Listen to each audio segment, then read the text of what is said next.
요한 웨슬리의 글에 보면요, 그가 자기 아버지가 과연 예수를 믿는 사람인가에 대한 질문을 갖고 있었어요.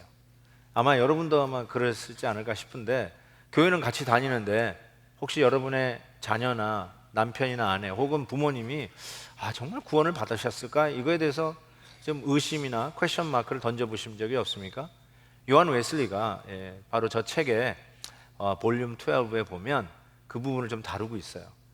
그런데 그 아버지가 이런 말을 하는 거예요. 계속 아들하고 교회 다니고 아들의 설교를 들으면서 이런 얘기를 하는 거예요. 어떻게 너는 설교를 항상 이렇게 처음 들은 설교 같이 하냐? You preaching new things.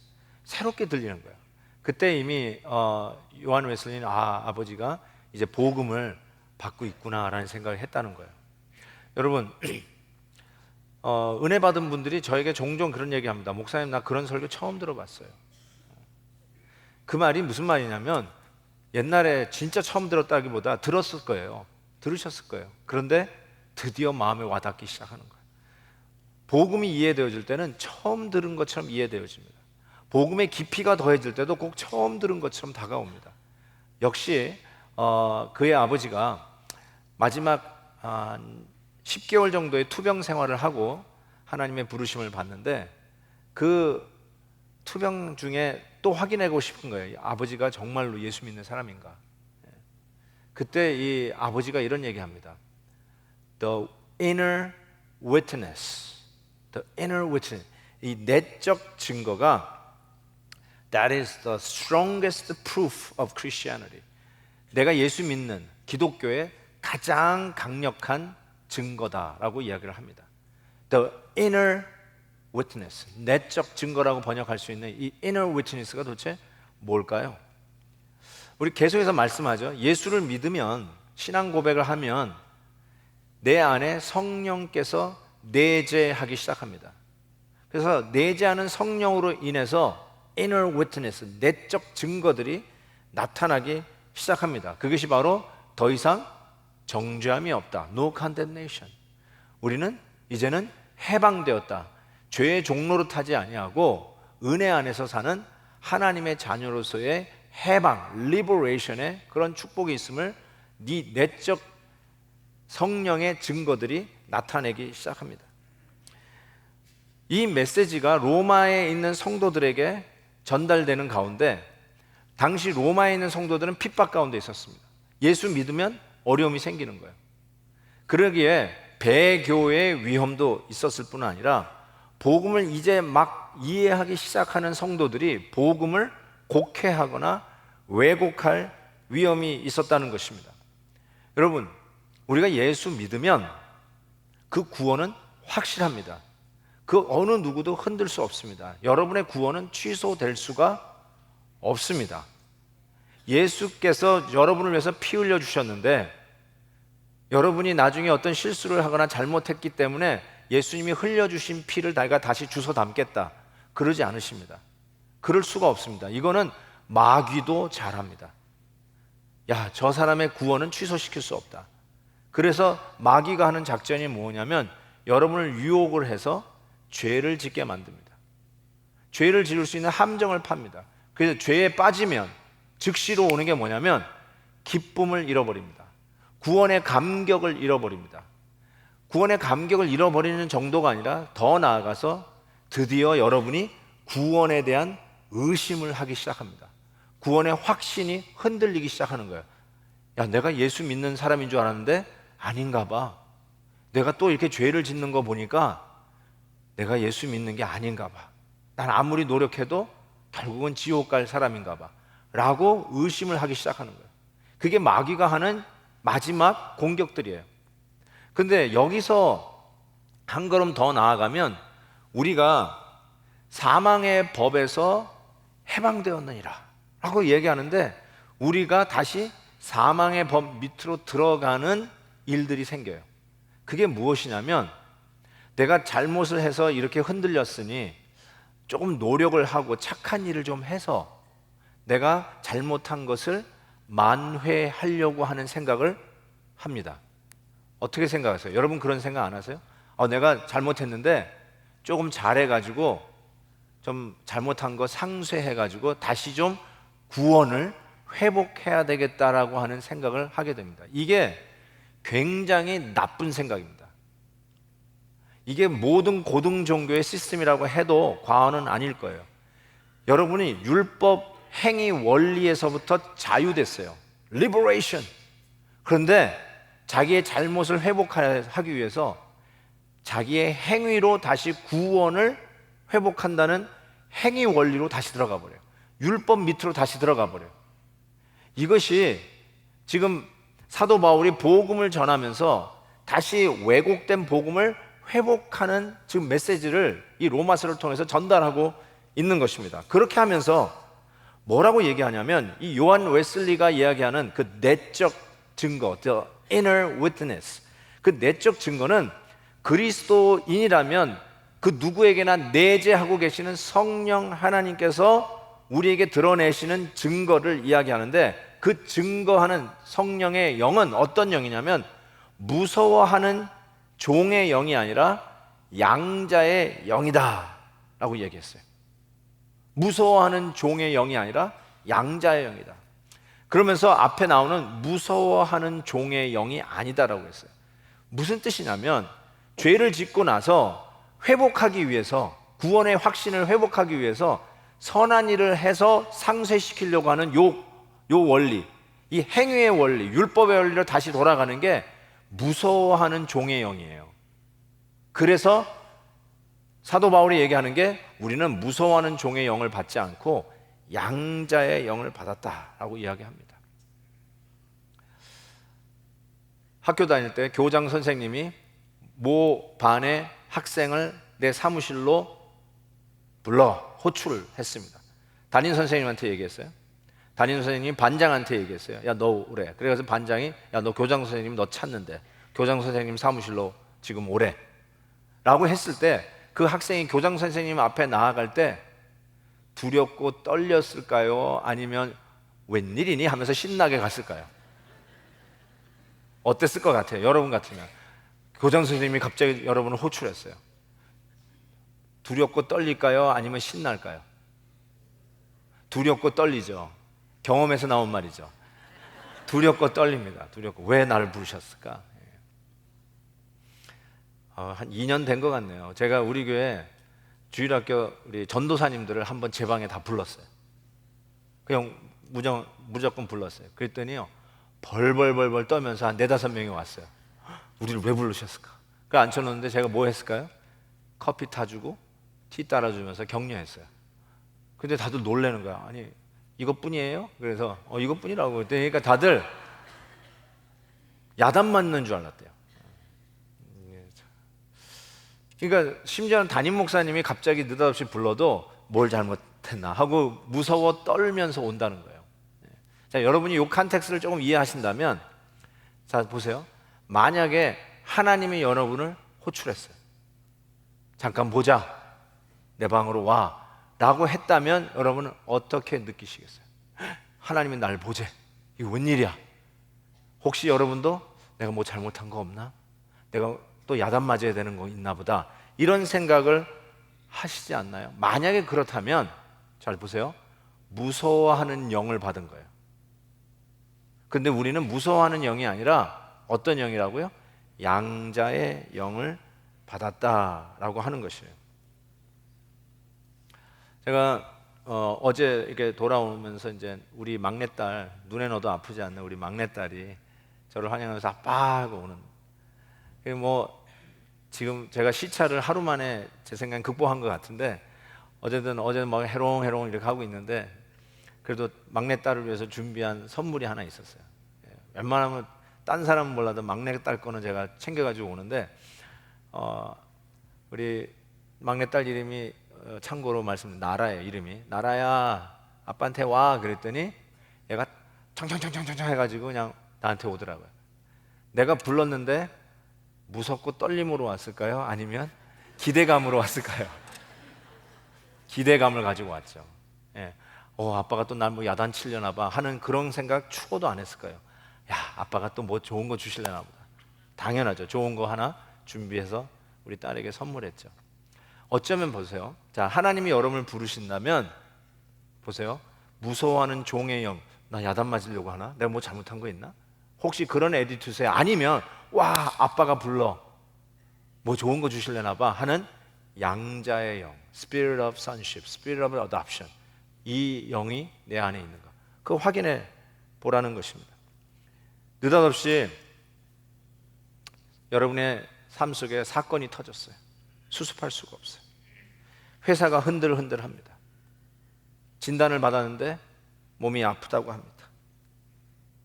마치 이런 사인이 우리에게 올 때 하나님이 너 이리 좀 와봐 하는 호출을 느끼는 것 같은 그런 상황이 우리에게 벌어질 수가 있습니다. 무섭습니다. 또 야단 맞은다 봐. 하나님 날 때리시나 봐. 어떻게 하면 회복할까? 만회를 어떻게 하면 할까? 야, 교회 오늘부터 더 열심히 나가야 되겠다. 뭐 발런티어 사인업 하라고 그러면 내가 봉사하겠다고 사인업을 해가지고 내가 이전에 좀 게으르고 잘못했던 거 좀 상쇄해가지고 조금 빨리 회복해야 되겠다. 여러분, 혹시 그런 생각을 가지시나면 아직도 여러분은 무서워하는 영이에요. 아직도 행위의 종교예요. 내 힘에 내 뜻으로 내 노력으로 천국이 달려있는 것 같은 착각 속에 사시는 거예요.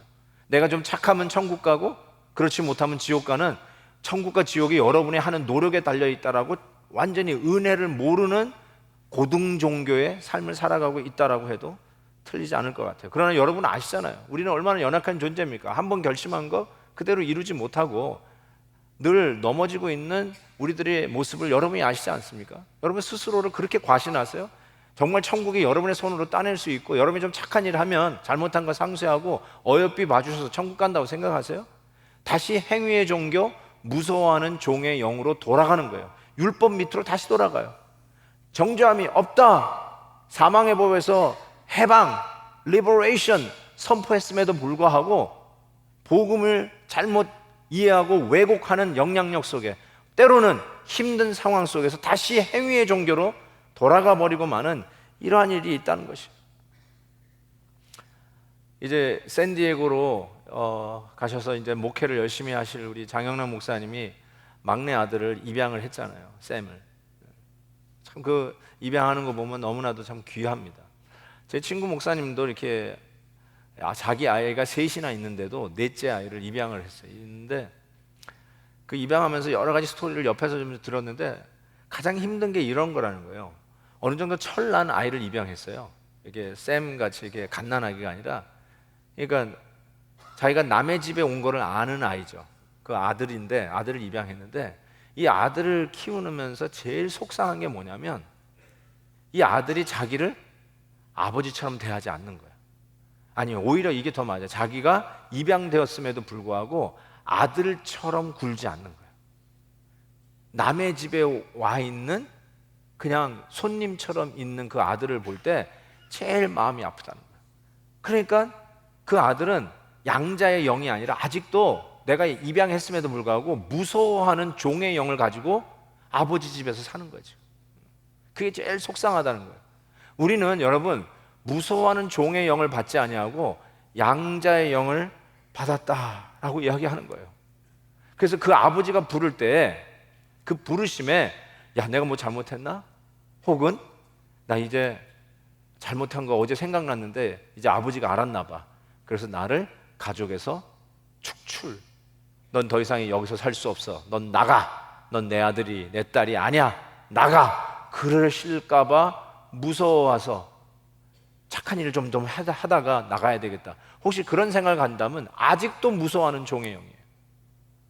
양자의 영, Spirit of Sonship을 받은 사람은 잘못했으면 아버지한테 야단 맞을 각오는 할 망정 그 아버지 앞에 나가면서 야, 넌 더 이상 내 가족이 아니야. 넌 나가. 라는 말을 들을 것에 대한 두려움은 없어요. 왜냐하면 나는 아버지의 아들이고 아버지의 딸이니까. 그 두려움은 없어요. 다시 무서워하는 종의 영을 받지 아니하고 양자의 영을 받은 자가 inner witness, 내적인 증거로 오늘 우리의 삶 속에 그걸 드러낸다는 거예요. 그래서 오늘 본문 말씀에 15절에 보면 양자의 영을 받았으므로 어떻게 알 수 있느냐? 양자의 영을 받았는지 우리가 아빠, 아버지라 부르짖느니라. 이게 바로 양자의 영으로 오신 성령의 the inner witness, 요한 웨슬리의 말을 빌리면 내적 증거라고 얘기하고 있습니다. 근데 한 가지 여러분 짚고 넘어가겠어요. 아빠 아버지라 부르느니라 라고 하지 않고, 잘 보세요, 아빠 아버지라 부르짖느니라요. 영어로 보면 cry예요. cry. 아빠 아버지를 cry 하는 거예요. 울부짖는 거예요. 그러니까 이 말을 한번 생각해 보셔야 돼요. 왜 여기를 부르짖는이라는 말로 써서 그것이 양자의 영으로 우리 안에 오신 성령의 내적 증거라고 얘기하는가라는 생각해 봐야 돼요. 이 부르짖는다는 단어가 찾아보니까 신약 성경에서만 50번 쓰였어요. 그러니까 굉장히 중요한 단어라고 할 수 있어요. 우리의 삶 속에 이 cry, 부르짖는 것, 이것이 얼마나 중요한 일인지 모르는데 아빠 아버지랑 부르짖는 것이 성령의 내적 증거라고 얘기하고 있어요. 그렇다면 언제 우리가 부르짖습니까?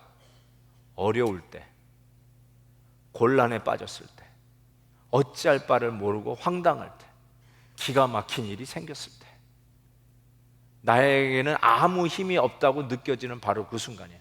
그때 우리는 부르짖습니다. 아버지,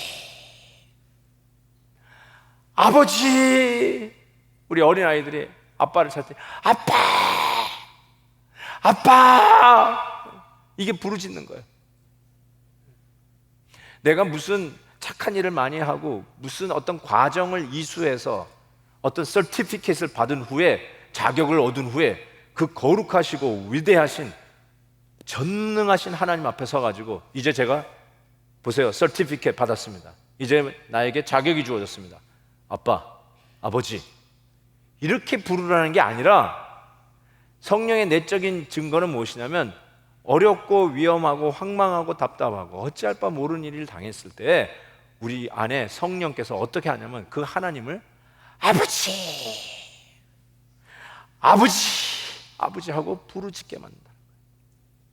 그걸 보면 여러분의 안에 성령이 계신지 안 계신지 아실 수가 있어요. 여러분 어려움 당할 때 어떻게 하세요? 그 하나님 아버지를 이렇게 울부짖고 찾으십니까? 너무 중요한 거예요. 그냥 답답한 일이 생길 때요, 많은 말을 할 것도 없고요, 여기서 머리도 안 돌아가요. 실은 너무 기가 막혀서 그때 할 수 있는 말이 뭐냐면 그냥 아버지, 아버지, 아버지, 그것뿐이 없어요. 성령께서 하시는 거예요. 가장 큰 힘이 되어주시고 위대하시고 약속을 지켜주시고 결단코 우리를 놓지 아니하시고 포기하지 아니하시고 그 힘들고 황망한 상황 속에서 하나님의 손이 나를 붙들고 있다는 걸 알기에 나에게 이 세상에서 의지할 수 있는 유일하신 분이 그 하나님 아버지인 것을 알기에 cry out, Abba, Father, 하나님 아버지한테 부르짖는 바로 그러한 모습으로 우리의 고난 가운데 그와 같이 대한다는 것이죠. 여기서 또 하나 생각해 볼 수 있는 게 양자의 영이라고 그랬어요. 실은 요즘 영어 성경에 Spirit of Adoption 이렇게 돼 있어요. 입양의 영 이렇게 돼 있죠. 근데 실은 양자의 영, Spirit of Sonship이에요. Sonship. 원래가 원어도 그렇게 돼 있어요. 그런데 왜 Sonship, 그러면 자매님들은 뭐냐라고 할 수 있을지 모르는데 이 성경이 쓰여지는 당시에 자매님들은 상속권이 없었습니다. 당시 아들만 상속자예요. 아들만 부모의 재산을 물려받을 수 있어요. 그래서 Spirit of Sonship이라는 말을 쓴 거예요. 만약에 따님들도 요즘같이 상속권이 있으면 Spirit of Sonship and Spirit of Daughtership 라고 이야기할 수 있었을 거예요. 그러니까 자매님들 너무 섭섭해하지 마세요. 그때 상황이 그랬다는 거예요. 그래서 Spirit of Sonship, 양자의 영. 왜 양자의 영이냐? 상속의 권한을 가진 아들로 입양이 되었다는 뜻이에요. 그래서 그 다음 말이 이해가 되는 거예요. 17절에 나오는 것처럼 자녀이면 또한 상속자, 곧 하나님의 상속자요. 이거 보세요. 그리스도와 함께한 상속자라고 얘기하고 있어요. 그리스도와 함께한 상속자. 이 말이 뭐냐면 우리가 하나님의 자녀로 입양이 되어서 이제 그 은혜를 누리는데 예수님하고 똑같이 함께한 상속자, co-heir, 공동 상속인이 되었다는 것이에요. 이 말이 뭐냐면 예수님이 10을 받으면 우리는 그 뒤에서 그냥 은혜로 하나, 아니 0.1이라도 바르면 더 이상 바랄 게 없습니다. 뭐 부스럭이라도 얻으면 그걸로 족합니다. 이런 뜻이 아니라 예수님이 10을 상속을 받는다면 공동 상속인으로 여러분도 10을 받는다는 뜻이에요. 모든 면에 있어서 그리스도와 똑같이 그리스도가 받아야 할 상속을 여러분이 그대로 상속받는다라는 의미에서 성령이 우리에게 오시면 우리가 양자의 영, 즉 우리가 하나님을 아빠 아버지라 부르짖을 뿐만 아니라 천국의 영광을 상속받을 상속인이 되는데 보통 상속인이 아니라 예수 그리스도와 똑같은 공동 상속인이 된다라는 것입니다. 아멘입니다. 모든 거 예외할 것 없이 그리스도와 더불어 똑같이 받습니다. 의로워지는 것, justification 맞습니다. 우리도 의로워집니다. 우리 주님이 우리를 입양하셨습니다. 아멘, 내 겁니다. 용서받았습니다. 그것도 내 겁니다. 하나님의 놀라운 은혜로 죄 씻음을 받았습니다. 그것도 내 겁니다.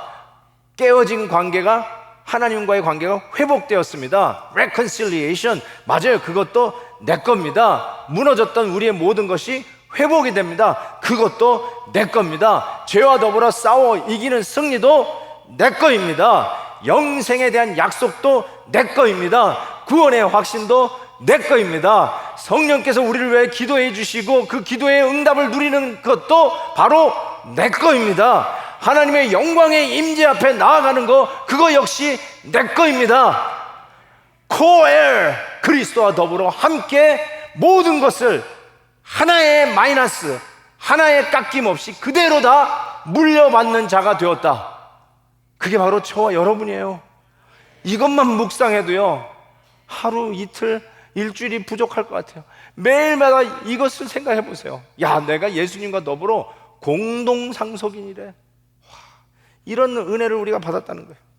그런데 이 복음을 논리적으로 아주 논리 정연하게 설명하고 있는 가운데 한 가지 더 바울이 얘기하는 게 있어요. 그게 17절 하반절에 우리가 그와 함께 영광을 받기 위하여, 공동 상속이니까 영광을 우리가 받는데 하나 패키지로 따라오는 게 있는데 고난도 함께 받아야 할 것이니라. 이 패키지를 우리가 별로 원치는 않아요. We don't like this package. 영광을 받기 위해서 따라오는 패키지가 있는데 근데 반드시 이 고난도 우리가 받아야 한다는 거예요. 왜 그런지는 잘 모르겠어요. 하나님이 다른 패키지로 주시지 왜 이 영광을 함께 상속받는 우리들에게 고난도 같이 받아야 한다는 이 패키지를 같이 붙여주셨는지 모르겠어요. 우리가 우리 주님의 영광스러움을 얘기해요. Our Lord is glorious. 근데 우리 예수님이 저 천국에서 그 영광의 자리를 떠나지 아니하고 그냥 위에서 이래라 저래라 라고만 하셨으면 그분이 영광스러울까? 그분이 영광의 천국을 떠나 고난의 자리 우리 가운데 성육신하여 우리와 함께 고난 받으시고 십자가 받으시고 죽으심으로 인해서 다시 부활하신 그 주님을 우리는 영화롭다고 얘기해요. 영광의 자리를 떠나 고난의 자리로 오신 예수 그리스도, 그래서 그분이 영광스럽다라고 얘기해요. 오늘 우리가 성찬식에 동참하게 되는데 바로 영광의 천국을 떠나 고난 가운데 오시고 저와 여러분을 위하여 십자가를 지기까지 그 고난의 지극히 극한 형황까지 그 모든 것을 감당하신 우리 주님을 기념하며 이 성찬식에 참여하는데 바로 그것 때문에 우리 주님이 글로리어스, 영화롭다고 얘기할 수 있어요. 그래서 우리 성도들이 주님과 더불어 영광의 이 공동 상속인으로 같이 패키지로 달아오는 게 고난이다 라고 얘기할 수 있어요. 그래서 18절에 보면 생각하건대 현재의 고난은 장차 우리에게 나타날 영광과 비교할 수 없도다. 이 비교가 정확한 계산이라는 뜻입니다. 계산기도 두들겨 봤는데 도무지 비교가 안 된다는 거예요. 뭐 10대 100, 10대 100 이게 아니라 하나님의 영광이 100이라면 그 다음에 거기에 비교할 수 있는 고난은 도무지 계산이 안 될 정도로 미미할 정도로 보이지 않을 정도로 갭이 도저히 이게 상상이 안 되는 갭이라고 이야기하는 바로 그거, 비교가 안 된다는 거예요. 비슷해야 비교가 되죠. 비교가 안 된다는 거예요. 그 정도로 하나님의 영광이 크다, 어마어마한 것을 우리가 상속받는다라는 것입니다.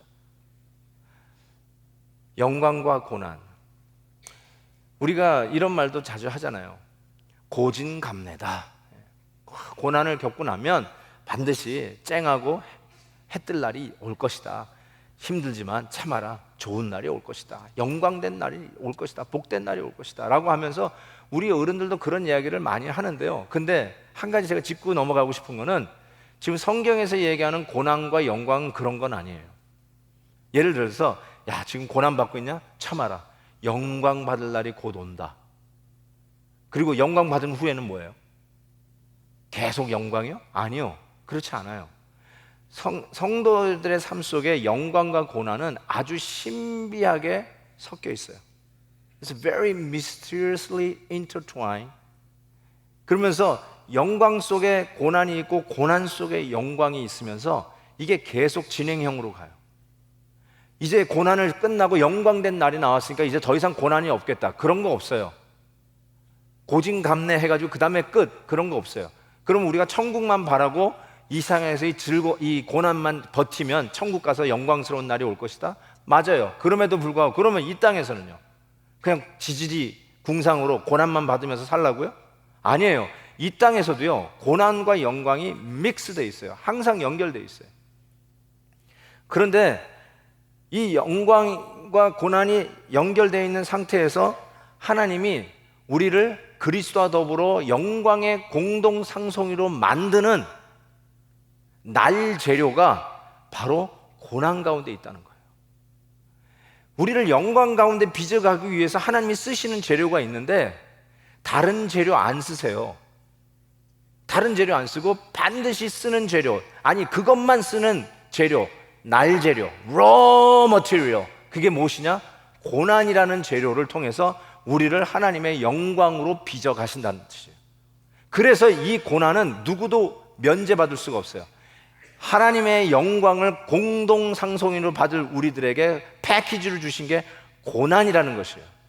그 고난을 통해서 하나님의 영광을 빚어가세요. 그래서 고린도후서 4장 말씀이 드디어 이해가 돼요. 우리가 낙심하지 않으냐노니 우리의 겉사람은 낡아지나 우리의 속사람은 날로 새로워지도다. 우리가 잠시 받는 환난에 경한 것이 지극히 크고 영원한 영광에 중한 것을 우리에게 이루게 함이니 우리가 주목하는 것은 보이는 것이 아니요 보이지 않는 것이니 보이는 것은 잠깐이요 보이지 않는 것은 영원함이니라.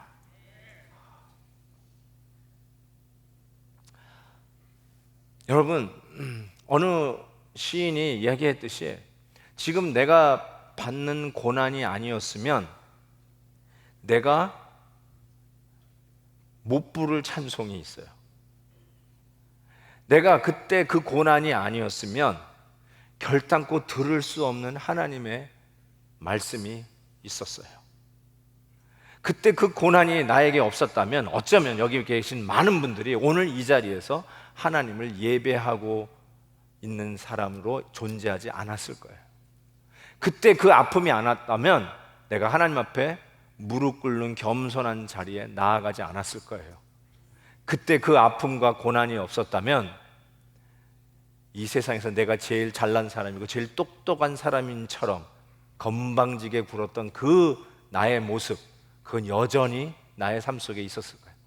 그때 그 고난 때문에 내가 하나님 앞에 나왔고 그 고난 때문에 하나님 앞에 무릎을 꿇었고 고난 때문에 오늘도 하나님 앞에 예배할 수 있는 자가 되었다는 것이에요. 전 그런 것 같아요.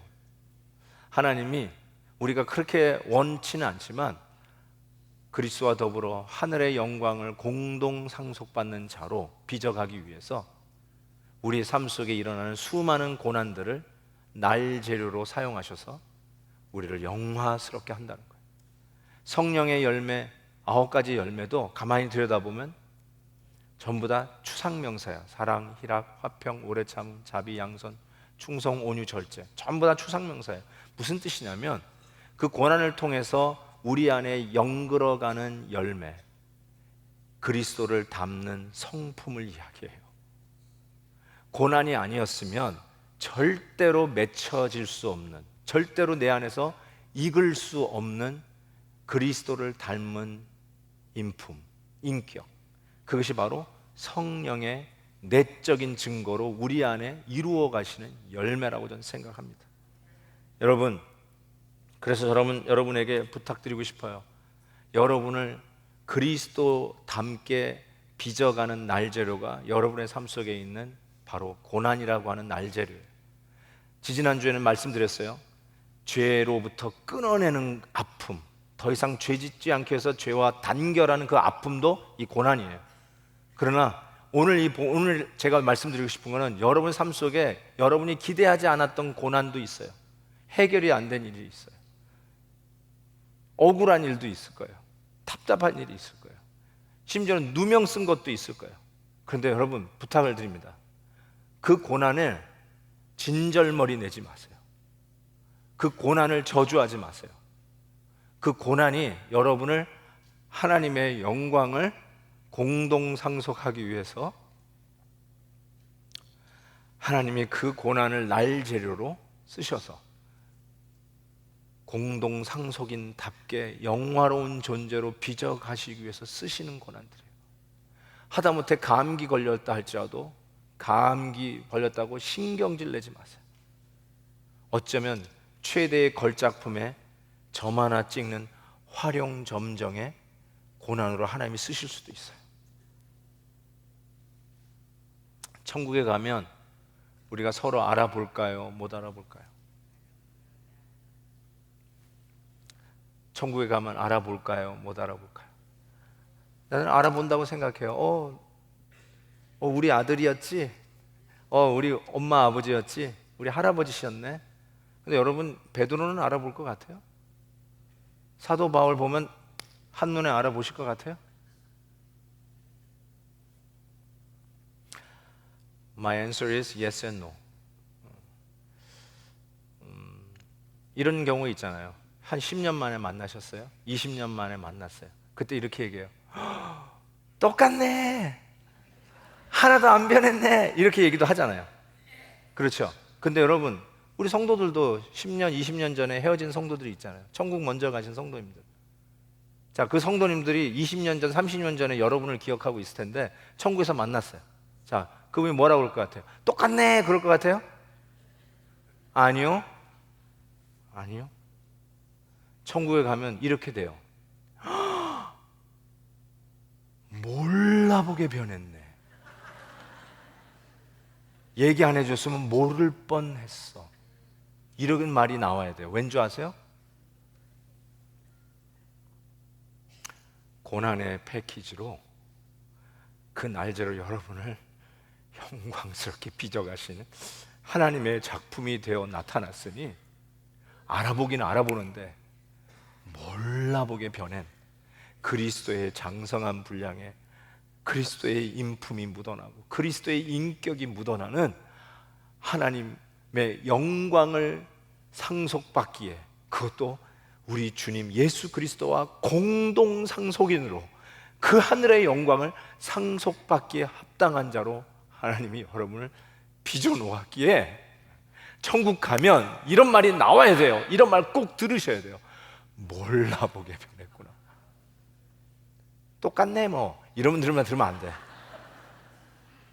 아유, 여전히 까다롭고 여전히 까칠까칠하고 맨날 토라지기나 잘하고, 그때 알아봤어. 부엌에서 얘기할 때만 시구랑시구랑 하면서 하더니 여전히 그러네.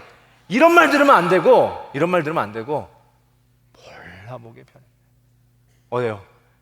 영광을 빚은 날재료, 고난을 통해서 하나님이 나를 그리스도의 인품을 닮아가는 영광된 상속, 공동 상속자로 빚어 놓으셨기 때문에 그렇습니다.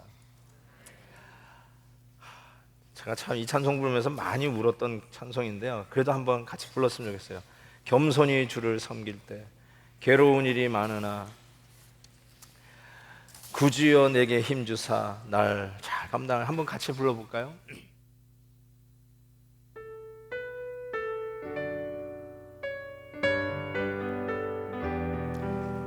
어떤 어려움이 있는지 모르지만 영광을 위한 날재료라는 걸 기억하시고 겸손히 주를 섬길 때 겸손히 주를 섬길 때 괴로운 일이 많으나 구주여